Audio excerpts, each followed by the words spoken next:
Ka-Express, isang malaking I'm back ang yumanig sa basketball world matapos kumpirmahin mismo ni Kai Sotto ang kanyang opisyal na pagbabalik sa Japan B-League.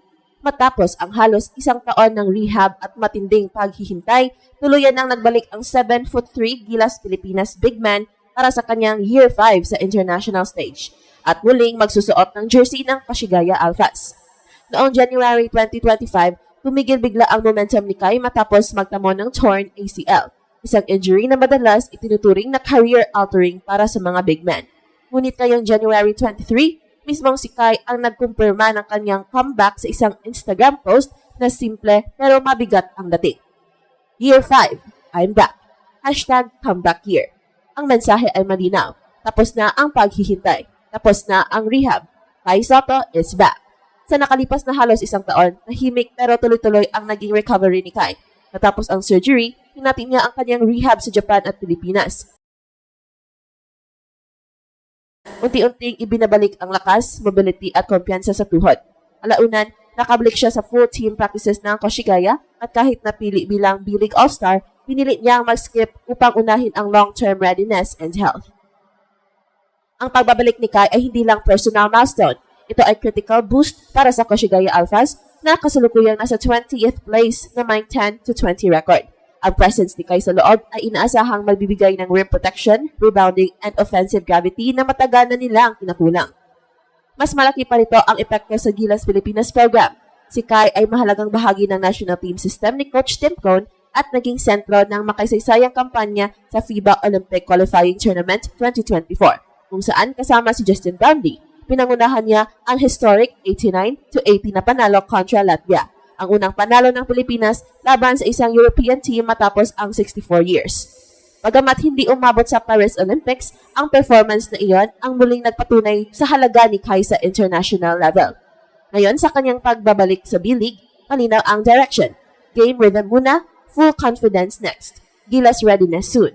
Ang ACL injury ay bahagi na lang ng nakaraan. Ang kwento ngayon ay pagbabalik, resiliency at panibagong yugto. Kaiju is so back. At para sa Gilas at Pilipinas, ang timing ay hindi maaaring mas maging mahalaga.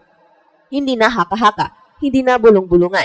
Opisyal na kinumpirma ni Kai Sotto mismo ang kanyang pagbabalik. At sa isang iglap, muling ginulat ang mundo ng basketball. Matapos ang halos isang taong katahimikan dahil sa torn ACL injury noong January 2025, muling babalik sa action ang 7'3" Gilas Pilipinas big man para sa Kashigaya Alphas Japan B-League.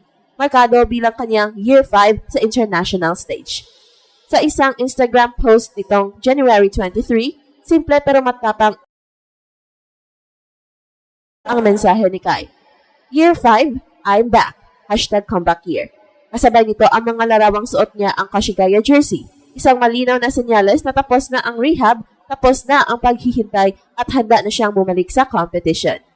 Matatanda ang noong unang bahagi ng 2025, bigla ang nahinto ang momentum ni Kai matapos magtamo ng ACL injury. Isang seryosong pinsala, lalo na para sa mga big men na umaasa sa mobility and explosiveness. Marami ang nagtanong kung gaano katagal ang kanyang mawawala at kung babalik mo siya sa parehong antas. Sa halip na magmadali, pinili ni Kai ang long-term recovery path. Sumailalim sa surgery, sinunod ang medical timeline at hinati ang kanyang rehabilitation sa Japan at Pilipinas. Habang tahimik sa public eye, aktibo naman ang kanyang pagbabalik loob sa sistema ng Kashigaya. Sa mga nakaraang buwan, unti-unti siyang nakabalik sa team practices, muling binubuo ang timing, conditioning, and confidence. Pinili rin ni Kai na escape ang B-League All-Star appearance kahit siya ay napili upang unahin ang readiness kaysa exposure.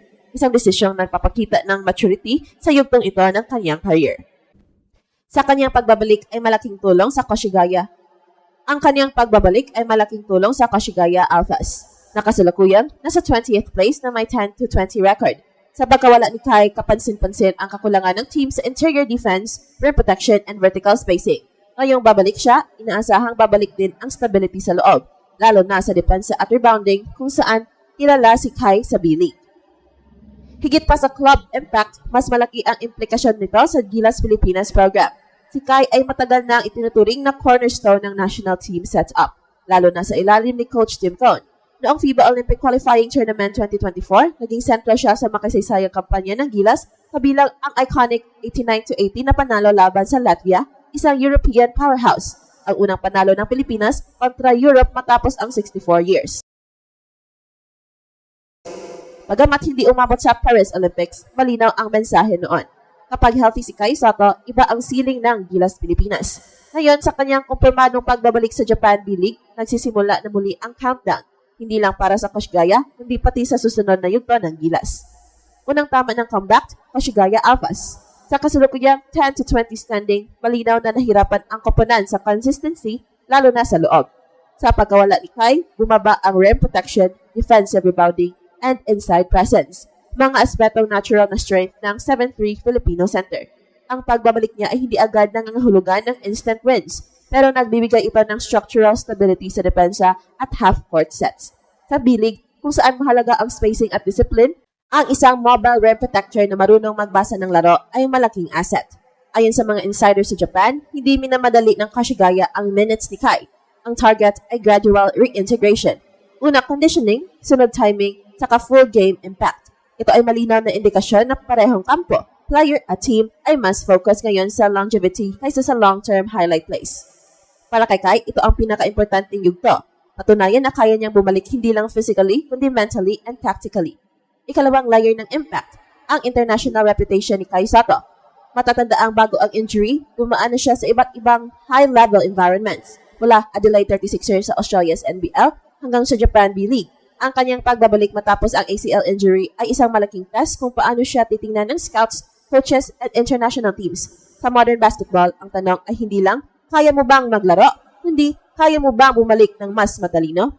At dito pumapasok ang maturity ni Kai. Ang desisyong skip ang All-Star Game, ang tahimik na rehab at ang focus sa team system ay nagpapakita na nag-evolve na siya bilang professional. Hindi na ito yung Kai na hinahabal ang bawat exposure. Ito na ang Kai na alam ang value ng timing. Pero ang pinakamalaking epekto ng comeback na ito ay nasa Gilas Pilipinas. Sa ilalim ni Coach Tip Cone, malinaw ang blueprint, size, discipline, and chemistry. Si Kai ay mahalagang piraso sa sistemang ito, lalo na kapag kasama sina Justin Brownlee and AJ Edu. Ang kanilang front-court combination ang naging susi sa historic Latvia win noong 2024, isang laro na nagbago ng pananaw ng international basketball sa Pilipinas. Ngayong papasok muli si Kai sa competitive rhythm sa Japan, automatic na tumataas ang ceiling ng Gilas para sa mga paparating na windows and tournaments. Hindi pa man siya bumabalik sa national team action, malinaw na ang bawat minuto niya sa B-League ay investment para sa susunod na international run. Sa puntong ito, isang bagay ang sigurado. Ang comeback ni Kai Sotto ay hindi basta emotional na kwento. Ito ay isang calculated return na may epekto sa club standings, national program, at sa sariling legacy niya bilang Pinoy big man sa global stage.